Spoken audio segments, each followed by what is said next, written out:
Morning dear students, KD college Chaksu की online classes में आप सभी का स्वागत है। कल हम बात कर रहे थे टेंस के बारे में और अब उसी को आगे बढ़ाते हैं, प्रोसीड करते हैं उसी को आगे। किसी भी टेंस को पढ़ने के लिए सबसे पहले ज़रूरी चीज़ होती है कि सब्जेक्ट क्या होता है, वर्ब क्या होती है, ऑब्जेक्ट क्या होता है, इनको कैसे फाइंड आउट किया जाता है। उसके लिए देखिएगा आप एक मेथड।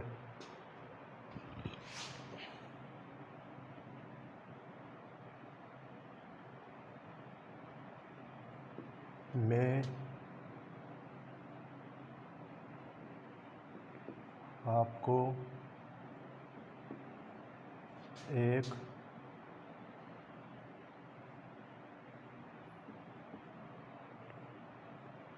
डॉक्टर बनाने के लिए रोज़ाना इस कक्ष में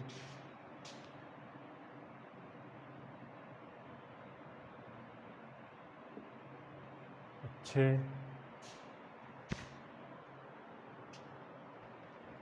तरीके से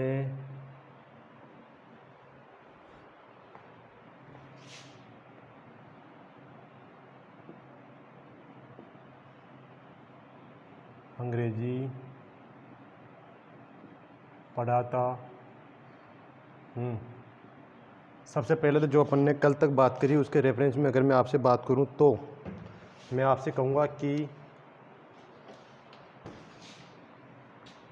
पहचान है, हूँ, है मतलब प्रेजेंट टेंस, ता आ रहा है मतलब इंडेफिनिट, मतलब प्रेजेंट इंडेफिनिट टेंस है, ये तो पक्का है। अब इसके लिए इस सेंटेंस में कौन सा सब्जेक्ट है, कौन सी वर्ब है, कौन सा ऑब्जेक्ट है, कौन सा एडवर्ब है, इनका पता लगाने के लिए फॉर्मेट मैं आपको बताता हूँ।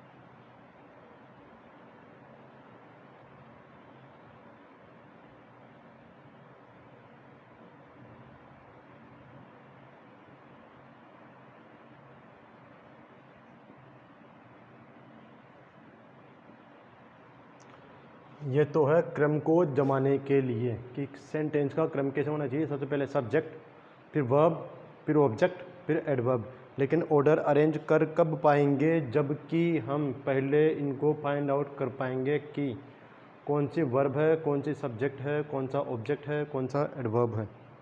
ठीक है, इसके लिए सबसे पहले नंबर 1 पर फाइंड आउट करेंगे कार्य।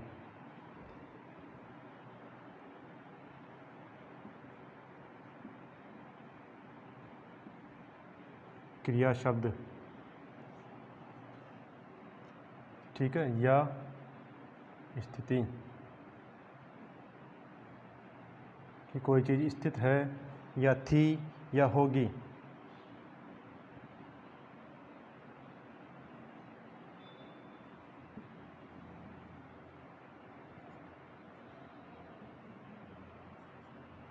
क्रिया शब्द मतलब एक्शन वर्ड।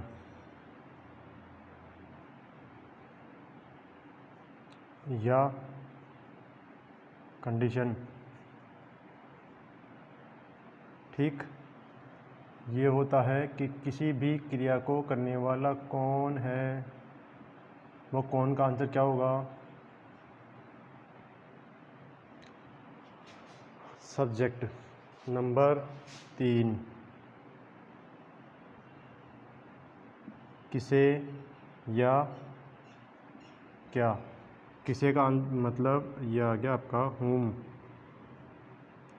टू whom, और क्या का हो गया आपका what। किसे का आंसर जो भी आएगा वो हमेशा सजीव ही होगा, ये भी पक्का है, और इसका आंसर जो भी होगा वो निर्जीव ही होगा। ठीक है, नेक्स्ट है आपके 4 नंबर एडवर्ब। इसके लिए क्या क्या पूछा जाएगा आपसे, कहाँ, क्यों, कब, कैसे।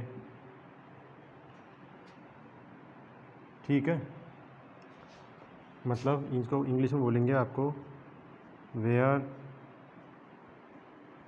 Y, when, how. ठीक, जैसे फर्स्ट सेंटेंस आपका, मैं आपको एक डॉक्टर बनाने के लिए रोज़ाना इसी कक्ष में अच्छे तरीके से अंग्रेजी पढ़ाता हूँ। सबसे पहले ढूंढेंगे क्रिया शब्द। क्रिया क्या हो रही है, पढ़ाने की। पढ़ाने वाला कौन, क्रिया शब्द। नंबर 1 को ढूंढेंगे क्रिया। क्रिया शब्द क्या है, स्थिति क्या है, पढ़ाता हूँ। पढ़ाता हूँ क्या हो गया आपके वर्ब। नंबर 2, पढ़ाने का काम कौन कर रहा है, मैं क्या हो गया सब्जेक्ट। ठीक, अब हो गया आपके मैं पढ़ाता हूँ। किसे पढ़ाता हूँ, क्रमचांद रखना, पहले 3 या पहले 2 या पहले 1 नहीं आना चाहिए, पहले 1 नंबर इसको ढूंढना है, फिर इसको ढूंढना है, फिर इसको ढूंढना है। नंबर 3, मैं पढ़ाता हूँ, किसे पढ़ाता हूँ, आपको। क्या हो गया O1। मैं आपको पढ़ाता हूँ, क्या पढ़ाता हूँ, अंग्रेजी, ये O2। अगला, मैं आपको अंग्रेजी पढ़ाता हूँ, कहाँ पढ़ाता हूँ, इस कक्ष में। क्यों पढ़ाता हूँ, एक डॉक्टर बनाने के लिए। कब पढ़ाता हूँ, रोज़ाना। कैसे पढ़ाता हूँ, अच्छे तरीके से। अब इसमें ध्यान रखिएगा कि एडवर्ब में क्रम उल्टा उल्टा चलेगा, लेकिन फिर भी बेटर रहेगा कि आप आरोही क्रम में इसको लिखें, मतलब पहले छोटा टाइम, फिर बड़ा, फिर बड़ा, फिर बड़ा। अब लिखने के लिए क्रम आ जाएगा। सबसे पहले आपका कौन, मतलब मैं, तो आई पढ़ाता हूँ, teach, I teach you English, I teach you English daily.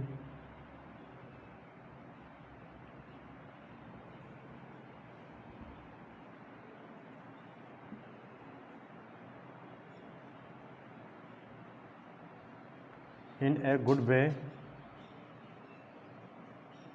in this room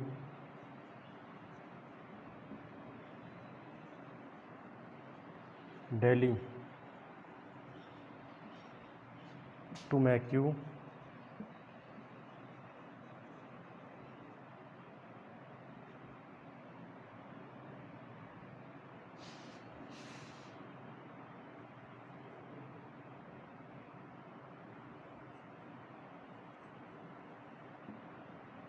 ठीक है, इस तरीके से सेंटेंस बनाएंगे।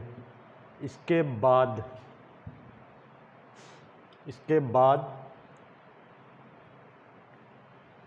फिर एक बात देखने की है कि इन सब्जेक्ट, वर्ब और ऑब्जेक्ट को भी हम थोड़ा सा और खोलेंगे। ठीक है,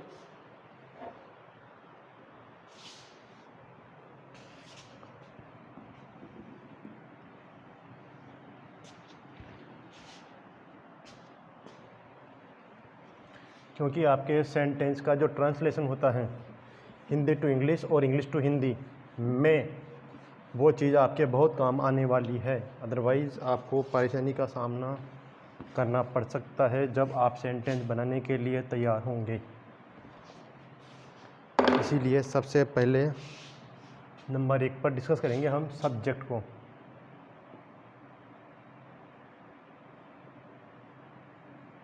सब्जेक्ट मतलब कर्ता। इसको डिस्कस कैसे करेंगे कितने प्रकार से इसका यूज किया जाता है?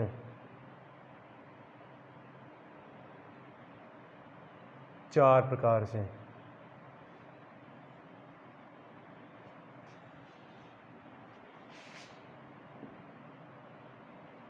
नंबर 1 फॉर्मल और इनफॉर्मल।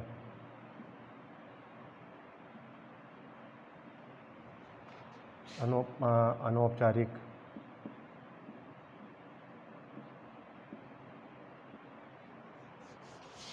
यह है आपके औपचारिक।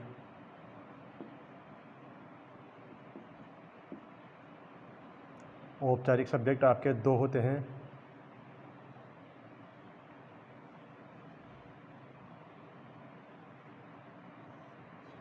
एक तो होता है सेंटेंस देयर से स्टार्ट, एक होता है सेंटेंस आपके इट से स्टार्ट।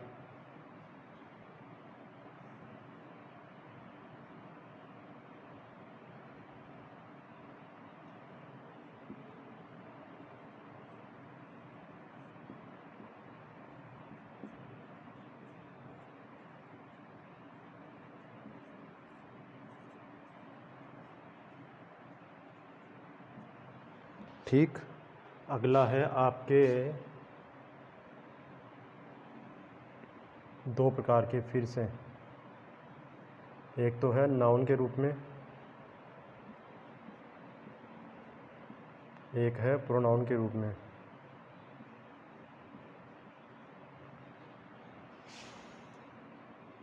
नाउन का मतलब नेम, नेम का मतलब जैसे राम, रोहित, सोमेश, कुछ भी। और प्रोनाउन का मतलब आई, वी,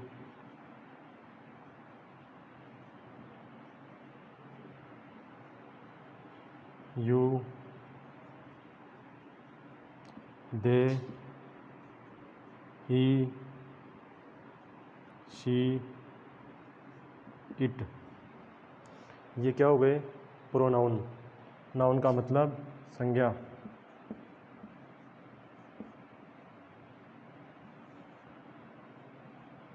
प्रोनाउन का मतलब सर्वनाम।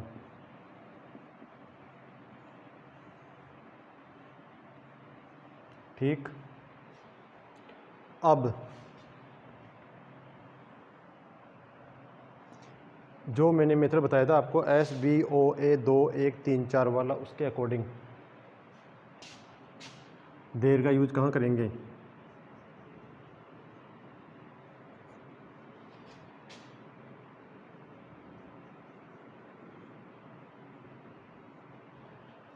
ऐसा होता नहीं है, आपको सिर्फ मानना है समझने के लिए कि जहाँ SVO में से कोई न हो। ऐसा होता नहीं है, ये सिर्फ ट्रिक है, नियम नहीं है। फिर कह रहा हूँ, जैसे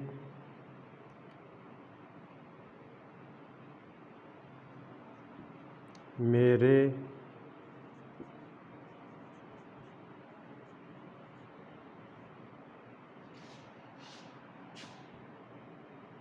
विद्यालय में 50 कमरे हैं।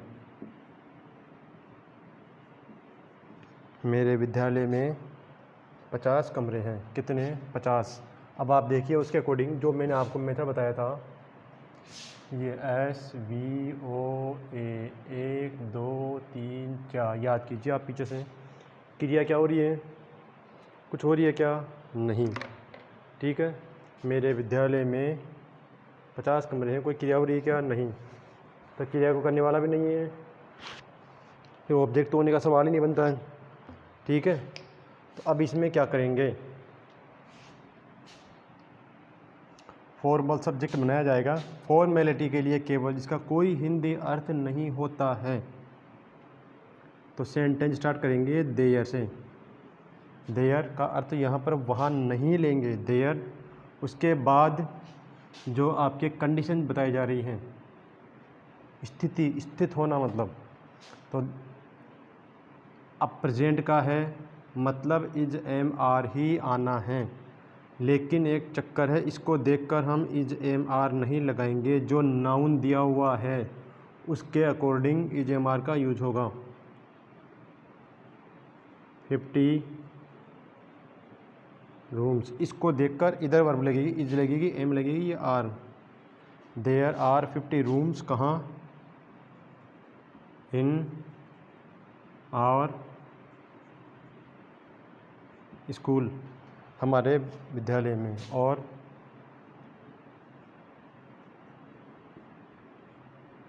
हमारे महाविद्यालय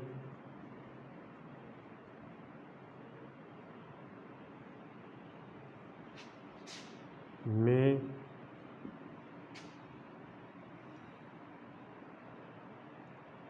2 बगीचे हैं।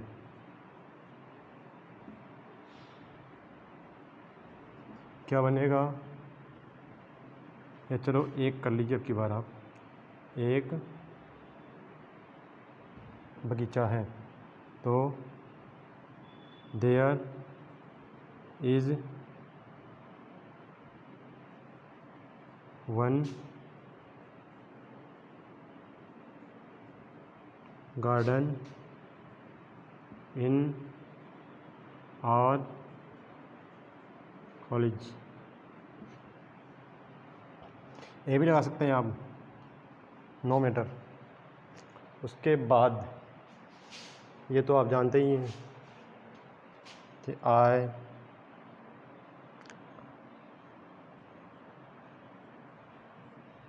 Weight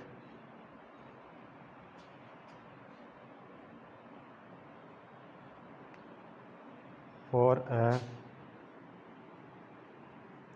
train daily. Okay, you go to schools every day, okay तो हो गया आपका देयर, और उधर नाउन और प्रोनाउन।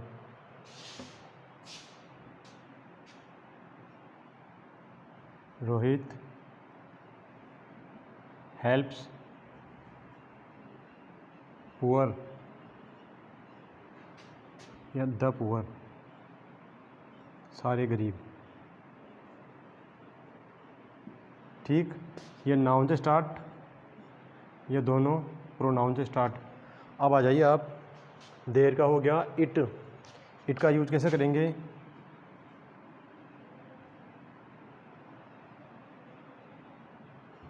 इट का यूज कैसे करेंगे?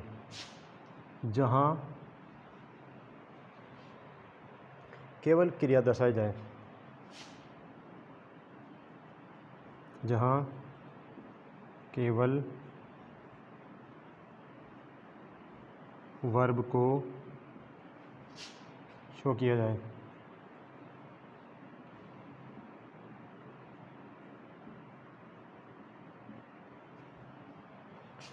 ठीक, जैसे वर्षा हो रही है,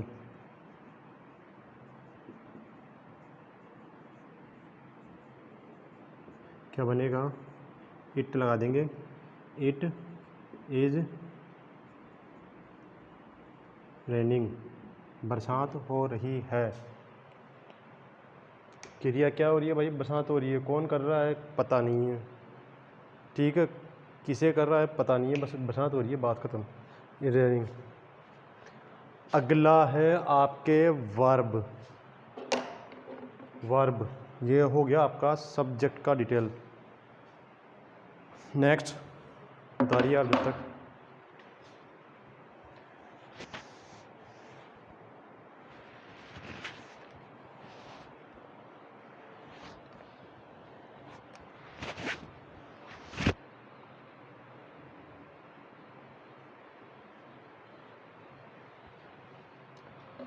आपको इतनी अच्छी डिटेल मिलने वाली है, शायद पहले नहीं मिली हो आपको।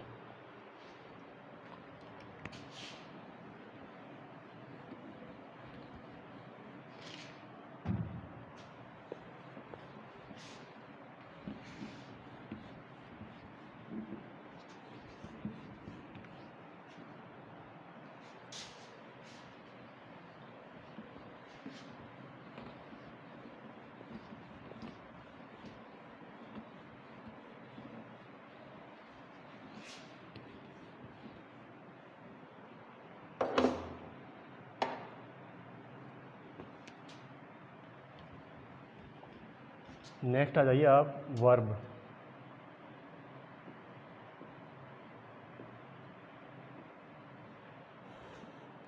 कितने प्रकार की होती है?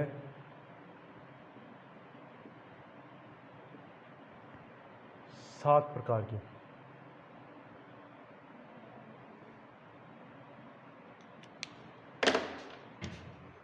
पहला प्रकार हेल्पिंग वर्ब, दूसरा main verb,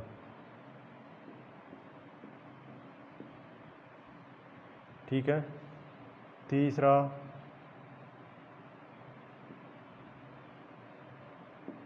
link LINKING linking verb, चौथा ट्रांजिटिव वर्ब,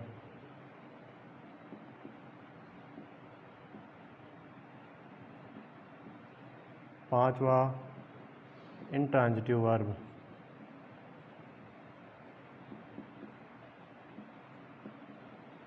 वैसे तो फाइनाइट और नॉन फाइनाइट भी होती है, लेकिन आपके जनरल पेपर को देखते हुए उसके डिटेल में मैं नहीं जाऊंगा।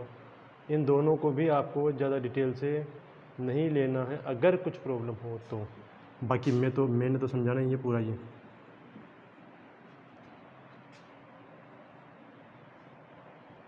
हेल्पिंग वर्ब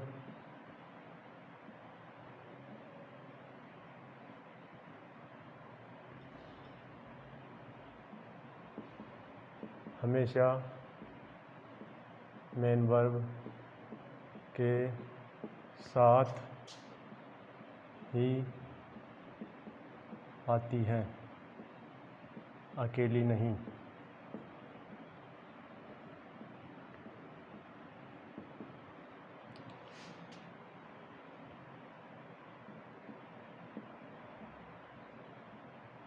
अकेली या हेल्पिंग वर्ब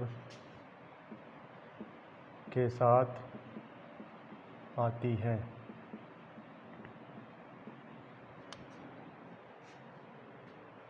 जिसकी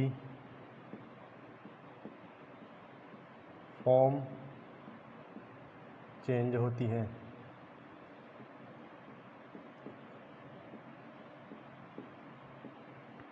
V1, V2, V3। अगला, यदि हेल्पिंग वर्ब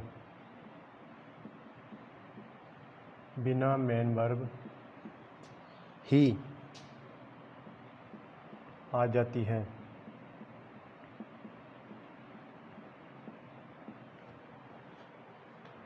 तो उसे HV न कहकर LV कहते हैं।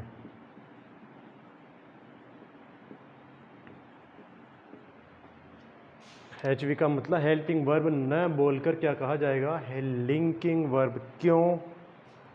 हेल्पिंग में तो हेल्प करती है, किसकी? मेन की हेल्प करती है। अकेली खुद की क्या हेल्प कर लेगी?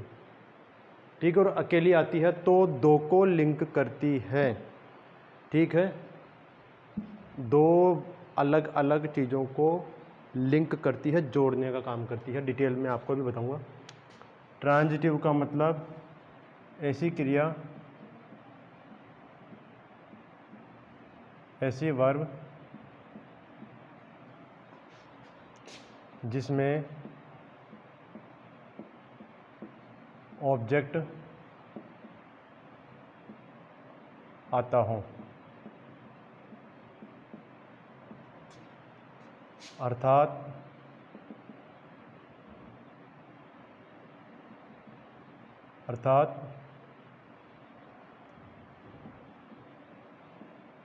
किसे या क्या का उत्तर हो।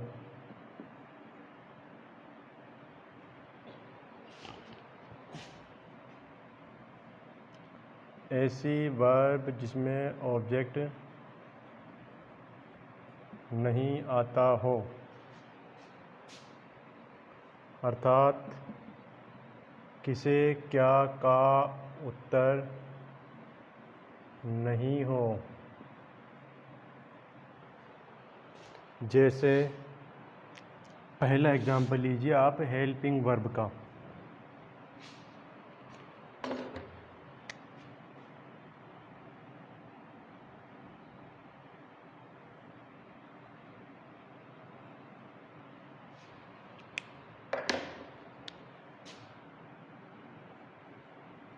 He is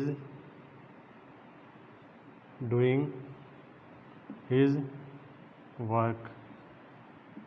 ठीक, ये क्या है? Helping verb. ये क्या है? Main verb. ठीक है, और मेन वर्ब कैसे आती है?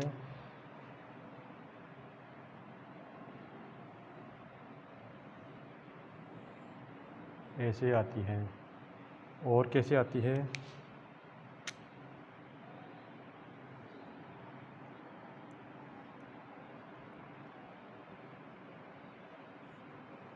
ऐसे आती है।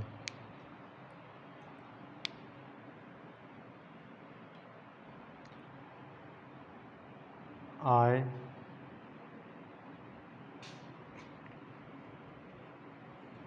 eat food। मैं भोजन करता हूँ या खाना खाता हूँ। इसमें ये क्या है? मेन वर्ब, जो कि अकेली भी आ सकती है। ठीक है, अगला लीजिए आप लिंकिंग वर्ब।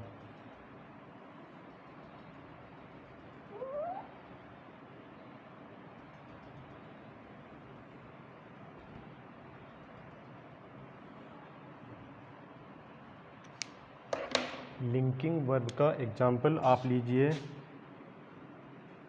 मेरे ही नाम से मैं बता देता हूँ आपको। I am Lokesh. अब हेल्पिंग वर्ब की तरह दिख रही है, लेकिन हेल्पिंग वर्ब नहीं है। क्यों? क्योंकि मेन वर्ब नहीं है, इसलिए हेल्पिंग वर्ब नहीं कहेंगे इसको। तो फिर इसका काम क्या है? लिंक करने का। आई को और लोकेश को, मतलब ये बताना चाह रही है लिंक करके कि दोनों आपस में इंटरलिंक्ड है, दोनों एक ही हैं। ये क्या है? सब्जेक्ट। ठीक है, ये लिंकिंग वर्ब।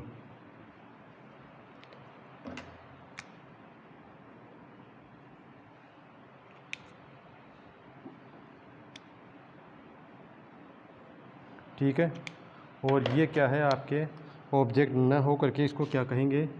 Subject complementary. मतलब ये जो सब्जेक्ट है इसी का दूसरा रूप जो आई है वही लोकेश है।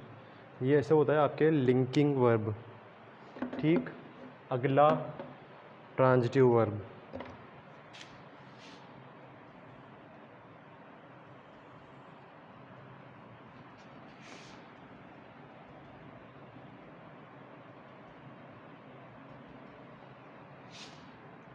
ट्रांजिटिव वर्ब का देखिए आप,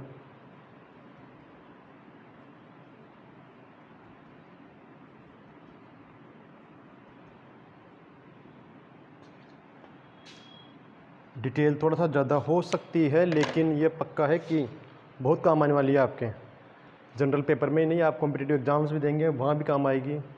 अगर आप लिटरेचर में भी हैं, इंग्लिश लिटरेचर सब्जेक्ट आपके पास है, तो सेंटेंस मेकिंग में ये चीज़ आपके बहुत काम आने वाली है। ट्रांजिटिव वर्ब मतलब ऐसी क्रिया जिसके ऑब्जेक्ट हो, जैसे कि आई परचेज्ड अ पेन।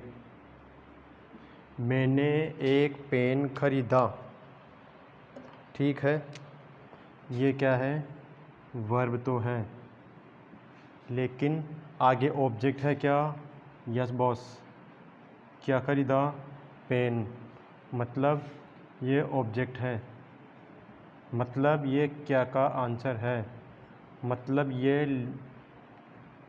ट्रांजिटिव वर्ब है। अब इसको टीवी नहीं बोल करके बीटी लिखते हैं, क्योंकि अगर शॉर्ट फॉर्म में टीवी लिखते हैं तो टेलीविज़न समझ लिया जाता है, इसलिए फॉर्म को चेंज करके बीटी लिखा जाता है। बीटी का मतलब हाँ जी वर्ब ट्रांजिटिव लिखी जाती है।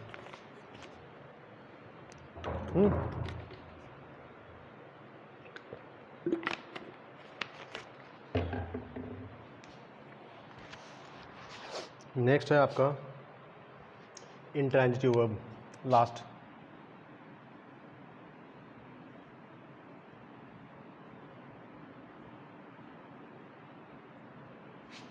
इंट्रांजिटिव वर्ब मतलब ऐसी क्रिया जिसमें ऑब्जेक्ट ही न हो, जैसे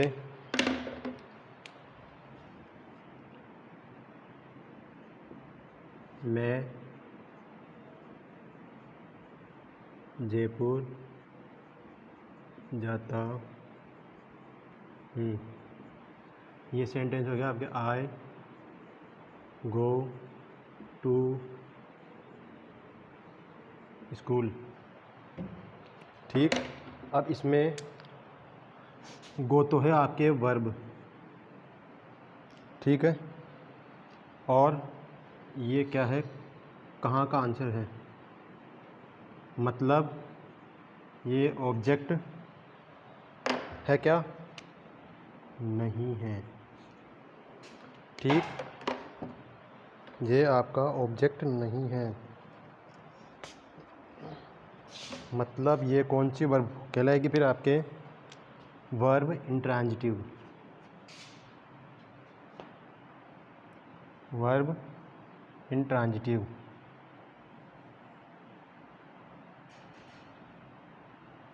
इस प्रकार से ये आपकी डिटेल थी वर्ब की। उतारिए अब।